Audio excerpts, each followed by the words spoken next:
dia.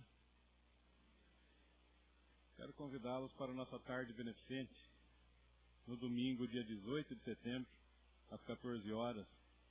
A tarde beneficente nossa, né, o popular bingo, vai ser lá no mesmo local que foi o ano passado, na Maçonaria Estrela da Barra, ali no Jardim Brasil, na Rua Nicola Martins, 55. Tá? Então fica aí o convite para a gente participar. Quem puder colaborar, doando prendas ou arrecadando algumas prendas também para esse evento, será muito bem-vindo. Tá? Vamos fazer a prece para a gente dar início?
Hoje nós estamos recebendo para a palestra da manhã Fernando Oliveira. Por favor, Fernando.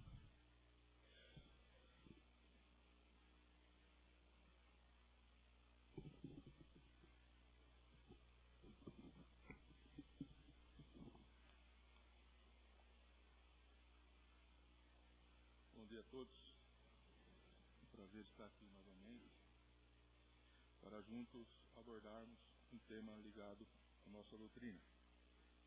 Para isso eu gostaria de convidar os nossos amigos espirituais, o anjo guardião de cada um, o guia espiritual de cada um, para que juntos possamos nos inteirar de um tema ligado ao Espiritismo.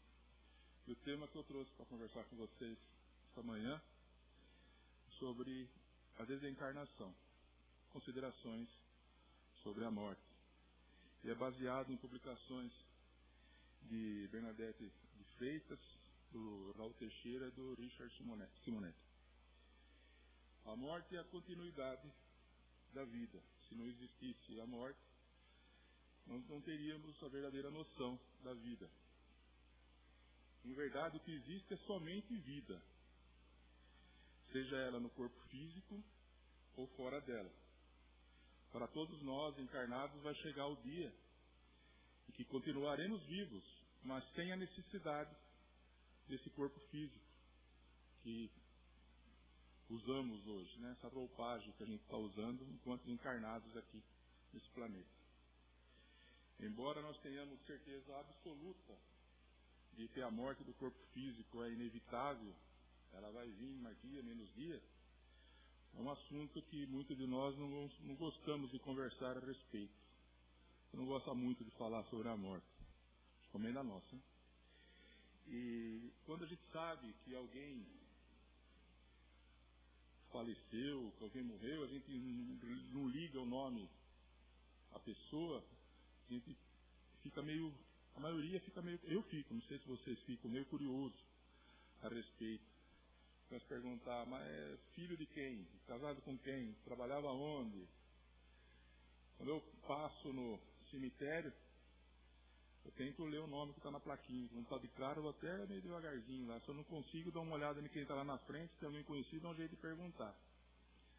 A gente não gosta de conversar, tem curiosidade sobre ela, e também a maioria de nós tem medo.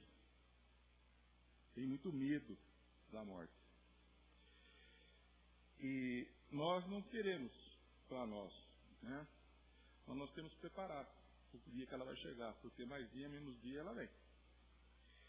De acordo com a nossa doutrina, nós sabemos que aqui, nesse planeta Terra, onde nós estamos aqui, não é o nosso verdadeiro lar. Nós viemos todos do plano espiritual e é para lá que nós vamos retornar. O tempo que nos é dado nessa vida, nessa encarnação, nós não sabemos quanto vai ser. De acordo com o avanço da tecnologia, da ciência, da medicina, se mantivermos uma vida regrada, dá para chegar facinho nos 100 anos. Mas que são 100 anos perante a eternidade? Esse tempo que nós temos aqui, perante a eternidade, ele é muito efêmero, ele é transitório, né? E esse tempo que nós estamos aqui é um tempo que nós estamos vivendo nesse planeta até chegar o momento de retornarmos ao plano espiritual. Então estamos aqui de passagem realmente. E é importante que a gente tenha essa noção, porque a vida, a morte, é apenas uma transição, né? Onde as funções, quando a hora da desencarnação chega, é porque as funções do corpo físico terminaram. O corpo físico morre. Nós saímos do corpo, mas não saímos da vida. Continuamos vivos. O nosso espírito está liberto. Se é assim, a morte como sinônimo de fim, ela não existe. A vida é uma só. Todos nós somos seres imortais, vivendo várias existências. Cada encarnação é uma existência. E sabendo disso, nós precisamos tomar um certo cuidado em nos relacionar emocionalmente e em pensamento com aqueles que já nos deixaram. Às vezes, eles, ligados a nós por força dos nossos pensamentos, eles ficam aqui, envolvidos, presos por esse sentimento de apego que a gente tem, demonstra, de não aceitação, de querermos tê-lo ao nosso lado ainda, de querermos tê-los de volta. Nós estamos criando dificuldades para que eles encontrem o seu caminho na sequência natural da evolução, e essas dificuldades são impostas por nós, e nós temos que trabalhar para que isso não aconteça.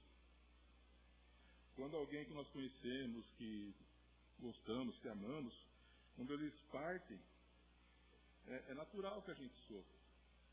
Por mais que a gente possa ter uma compreensão doutrinária sobre a vida, sobre as coisas, nós não queremos a separação. Muitas vezes nós não aceitamos.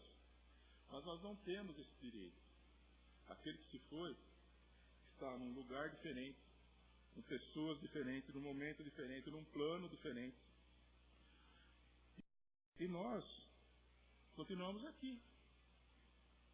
Tem que ter adaptação da nossa parte e eles vão precisar se adaptar lá. Mas só que as mudanças que ocorrem para aquele que se foi é muito maior do que aquela que se opera em nós.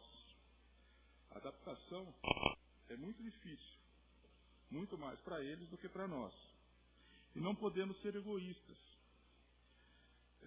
Mesmo que a gente sofra, nós temos que fazer o possível para não perturbá-los.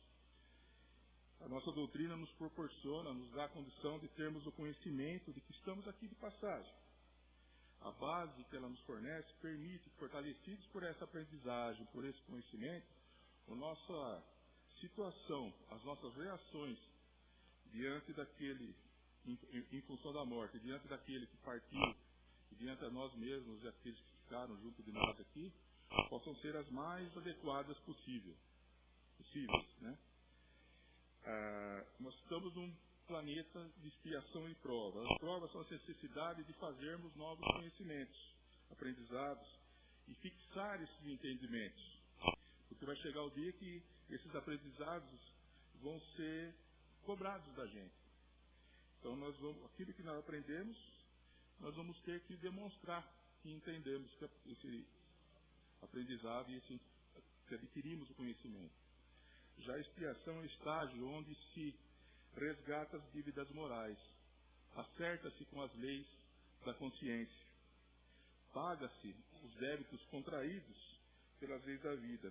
Eles nos levam a sofrer mais, a resgatar e enfrentar essas lutas morais.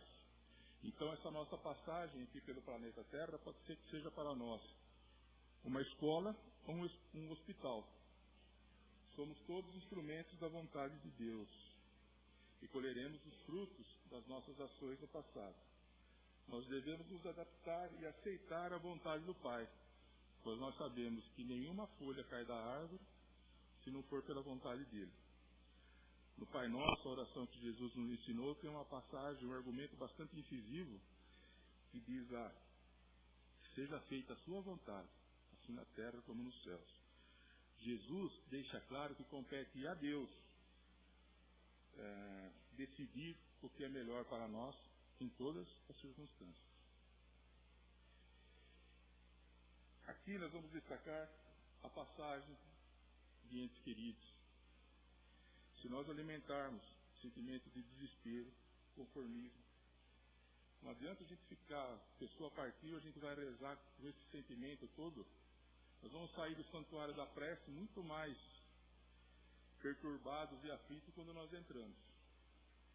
Nós precisamos, o ideal seria que nós, nossos familiares e os desencarnantes, alimentarmos sentimentos bons, nada de conformismo, de desespero. Nós precisamos, temos às vezes por que aconteceu isso, meu Deus? Por que o Senhor fez isso comigo? Não precisa culpar Deus, sabe? Nós temos, não culpando, aceitando, tendo pensamentos elevados, a aura que se forma em torno de nós, a energia que se forma em torno de nós, permite que o desligamento daquele que se foi seja mais tranquilo e suave. A morte física e o desencarne não ocorrem simultaneamente. O indivíduo morre quando o coração para de bater. Aí ele morreu. O desencarne ocorre, às vezes, horas, dias depois que o coração parou de bater. Enquanto as impressões da existência física ainda são muito fortes, são latentes em nós, por mais tempo nós permanecemos ligados ao corpo. Então, nós só há o desligamento, o desencarne, quando se rompe aquele cordão fluídico, aquele laço que une o espírito ao corpo físico. Vamos enfatizar algumas situações de desencarne e as nossas atitudes perante essas situações. Quando alguém desencarna, por exemplo, por força de um infarto fulminante, normalmente costumamos dizer, bom, tinha que ser assim, dos males o menor, ainda bem que ele foi rápido, né? Olha, ele não sofreu nada, foi uma bênção, ainda bem, foi tudo bem. Não é bem assim que ocorre, é um engano dizer isso, porque além de, obviamente, indesejada, ela foi totalmente inesperada. Às vezes, a pessoa está na plena atividade física, está gozando de, até então, sem nenhum problema aparente, e é totalmente inesperado. Então vai ter a adaptação desse espírito nessa nova condição é muito mais traumática quando é assim. Imagina você está lá, estamos em casa, não sei o que, de repente tem um infarto fulminante e faz a passagem. Aí nós estamos lá, não damos conta ainda do que aconteceu. Às vezes chega lá, as pessoas conversando, tentando falar com alguém, ninguém nos ouve, ninguém nos dá atenção, a gente fica totalmente perdido e desarvorado. Então, mesmo que sejamos altamente espiritualizados, nós vamos ter um problema na hora desse desligamento. A adaptação vai demandar um tempo, porque as impressões ainda são muito fortes em nós, as expressões físicas. Agora, alguém que falece uma situação oposta a essa, acometido por uma enfermidade, às vezes incurável, que demanda irreversível, que, apesar dos prolongados, a gente vai vendo aquele nosso ente querido com um sofrimento prolongado. Nós nos vemos definhar, indo, né, as suas energias se esvaindo, nós nos sentimos impotentes, não podemos fazer nada, e esse tempo ele sofre, a gente sofre junto. Aí chega o momento que ele desencarna. Enfim, a gente diz, coitado, você acha que precisava sofrer tanto? Uma pessoa tão boa, por mais que possa, contraditório que possa parecer, ele teve uma boa morte. A doença prolongada é um tratamento para o espírito. O melhor tratamento que pode ter porque além de ser uma preparação, é um processo de purificação. As dores físicas atuam como um recurso terapêutico que ajuda a depurar as ilusões do mundo, né, funcionando como um escoamento das ilusões das morais. O progressivo agravamento dessa condição torna o doente mais receptivo aos apelos da religião, aos benefícios da prece. O sofrimento traz mais benefício do que, por exemplo, como dissemos, um infarto fulminante, um acidente fatal. No sofrimento, enquanto as energias estão indo embora, ele vai se adaptando a tudo aquilo. Chico Xavier dizia que, na realidade, a doença do corpo é um processo de cura para a alma. Por isso, quando a morte chega, ele está mais preparado. Às vezes ele está esperando, já está praticamente sem apego e sem temor. Um fato semelhante ocorre com as pessoas que cumpriram sua estadia, passagem aqui nessa terra, e desencarnam com uma idade bastante avançada, que cumpriram os tempos concedidos pela providência divina, tiveram um comportamento disciplinado e virtuoso. Nelas a vida vai como uma vela que vai se gastando, a chama vai se apagando mansamente, e que proporciona um retorno muito mais tranquilo e sem maiores transtornos. Agora, vamos considerar também, talvez a mais horrível, a mais trágica da infeliz circunstância que envolve a passagem, que trazem consequências devastadoras para os encarnantes, que é o suicídio. Longe de ser enquadrado como expiação ou prova no que se diz aos desígnios divinos, o autoaniquilamento situa uma desastrada fuga, onde o indivíduo, julgando que ele vai se atravessar essa falsa porta aí, ele vai se livrar dos problemas dele, se libertar dos seus males, ele vai se reencontrar com uma pessoa muito amada, porque além de não ser verdade, é possível que ele vai prolongar a chance de um possível reencontro. Ele fica nessa infeliz ilusão. Quando ele comete essa tolice, ele vai reviver as emoções e as sensações de tudo o que aconteceu naquele exato instante. É um círculo vicioso que não se acaba, é infindável. Os suicidas que se manifestam em reuniões mediúnicas, Normalmente eles dizem que o maior sofrimento da terra não se equivale ao deles.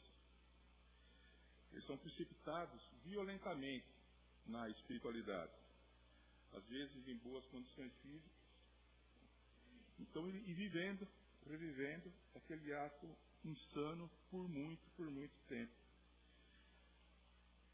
Um dos grandes problemas dos suicidas é o lesionamento do corpo espiritual, que é o corpo fluídico, perispiritual, que é o corpo fluídico do espírito, é uma espécie de um molde, um envoltório semimaterial que une o corpo físico ao espírito. Aqueles que morrem violentamente em circunstâncias alheias à sua vontade, não os suicidas, por exemplo, no acidente gravíssimo, no perispírito deles vão registrar as marcas, os traumas daquele incêndio, daquele acidente, as consequências daquele acidente. Mas essas consequências, esses traumas do perispírito, eles tendem a passar, a curar-se, conforme eles vão se adaptando, porque eles estão totalmente reintegrados e aceitando a sua nova condição no mundo espiritual. Já o mesmo não ocorre com suicidas, onde esses traumas no perispírito tendem a ser permanentes. Eles vão exibir no perispírito deles todos os ferimentos correspondentes à grave lesão que eles se autocometeram.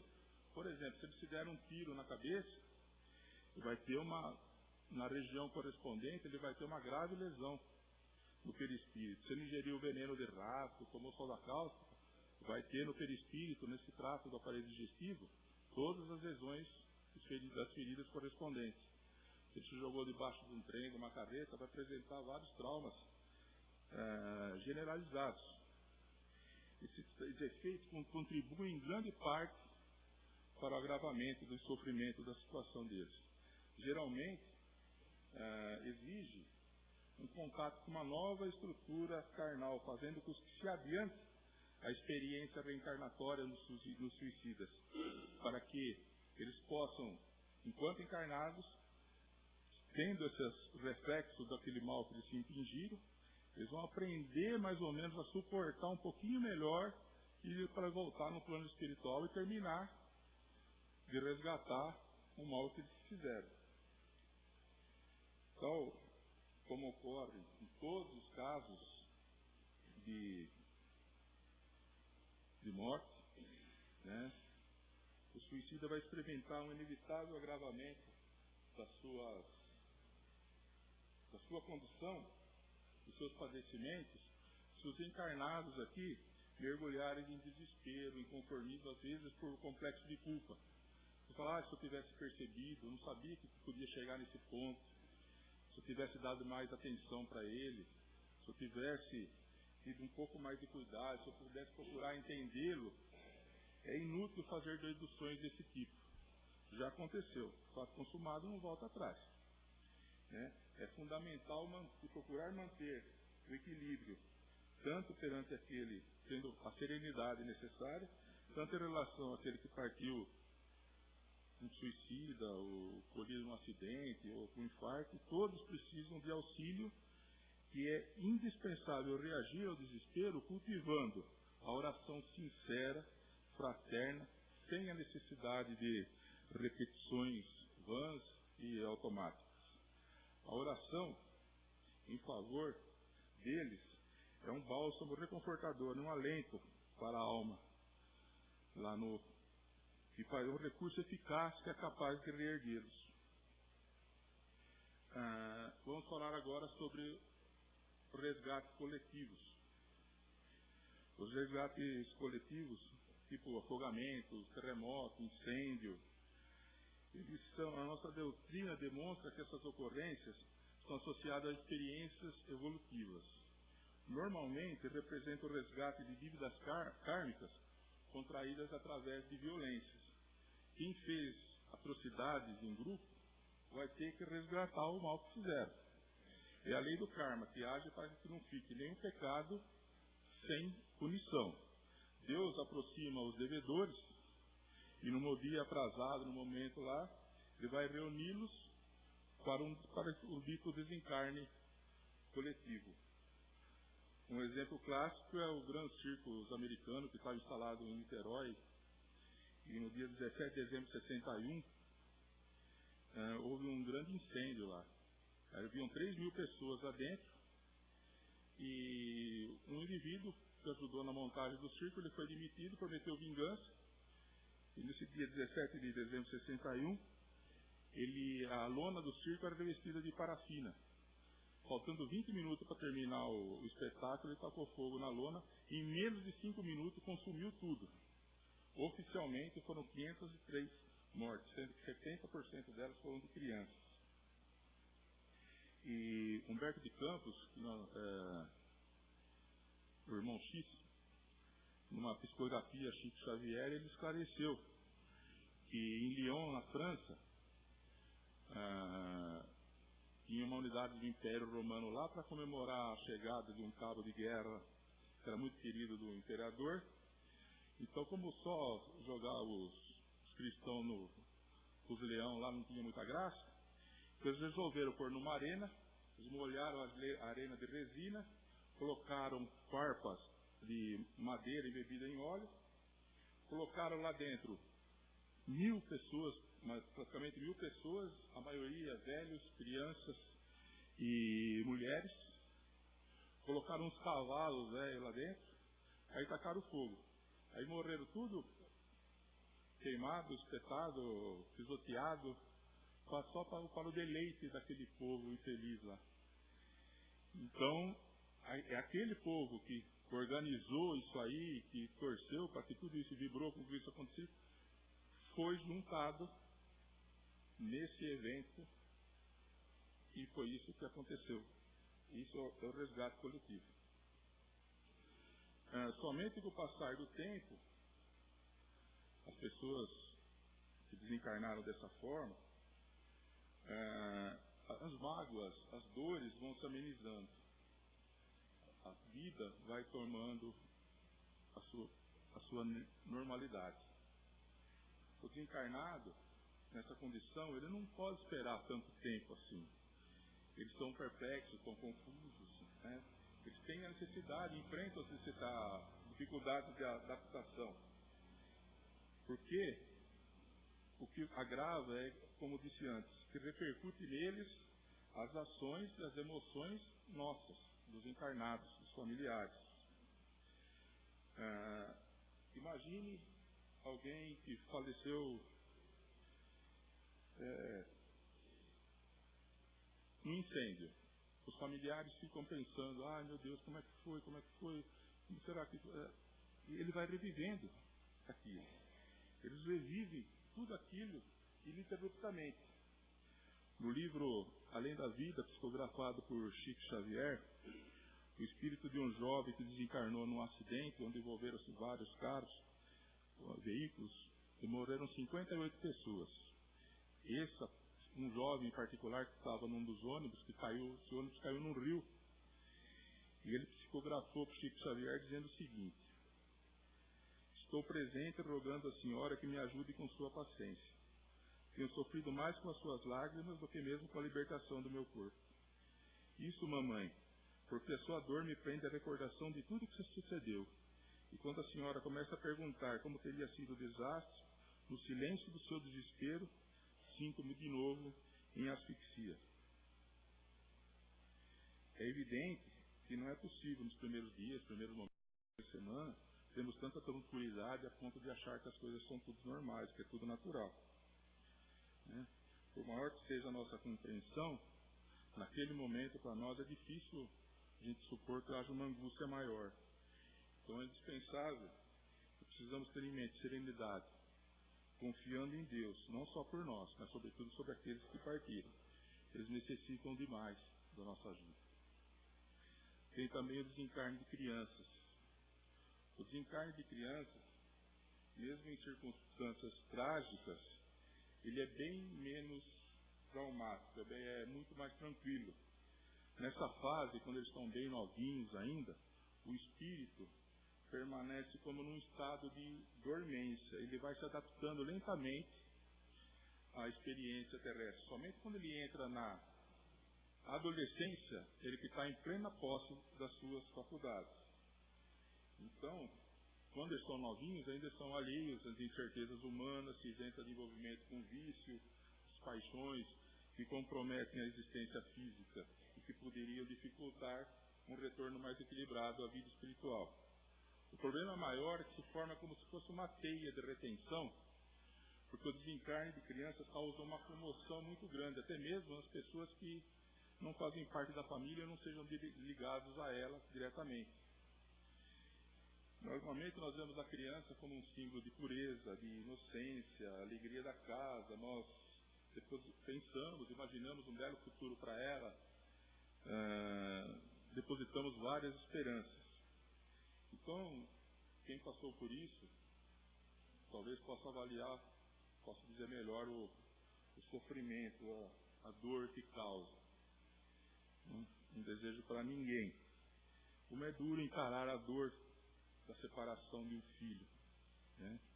Mas, se num gesto gigantesco de fé, se conseguirmos ter a humildade de reconhecer nossas fraquezas, as nossas fragilidades e lidarmos com a morte, se nós rogarmos a compreensão, buscar entender que os nossos filhos, eles não são nossos, são joias raras, joias preciosas que Deus nos deu para que guardássemos, para que cuidássemos, para que encaminhássemos.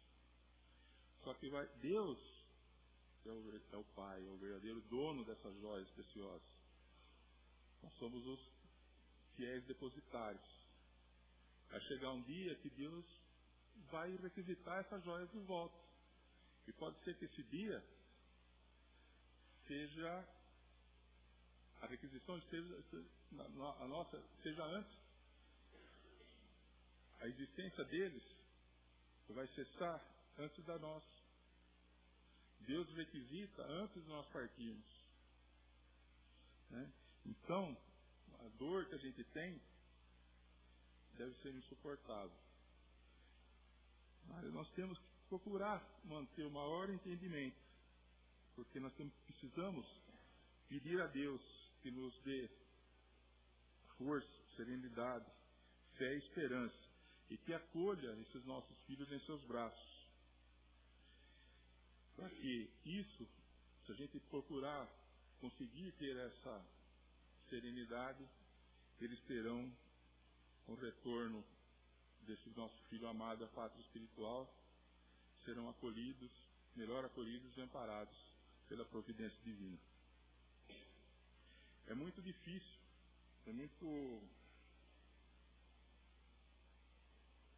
às vezes, cruel lidarmos, né, com a separação de entes queridos. Mas, se as nossas atitudes, os nossos sentimentos forem cultivados de uma forma altruísta, de uma forma sem perdermos o amor, a esperança e a fé em Deus, né, termos o conhecimento doutrinário, que as boas ações, os bons pensamentos, e como disse, a manutenção da fé em Deus vai fazer com que os nossos entes queridos tenham um retorno muito mais equilibrado à pátria espiritual, e nós vamos ter uma vida, seguimos a nossa vida de uma forma mais tranquila, mais eficiente, mais eficaz. Nós não temos a noção de tudo, mas nós temos a oportunidade de termos o estudo, a nossa doutrina oferece, para termos a possibilidade de entendimento. Leandro Carnal, que é professor da Unicamp, filósofo contemporâneo, ele diz o seguinte: não temos o domínio de tudo, porque não sabemos ainda o que é morrer. A ideia de que a morte é uma dor, mas na verdade ela é o último aprendizado. Ele cita Padre Vieira: a morte é o espaço entre duas portas, diante das quais não há como retroceder. Eu não sei o que vai ter ao avançar, e o medo dela é natural. A grande sabedoria da vida é estarmos o mais preparados possível para quando ela chegar. Ela é inevitável. Não adianta, não precisamos ter medo dela. Um dia ela vai chegar, então nós temos que fazer o possível, fazer o necessário, para que quando ela chegar, estejamos o mais preparados possível, tanto para nós, quanto em favor daqueles que se foram.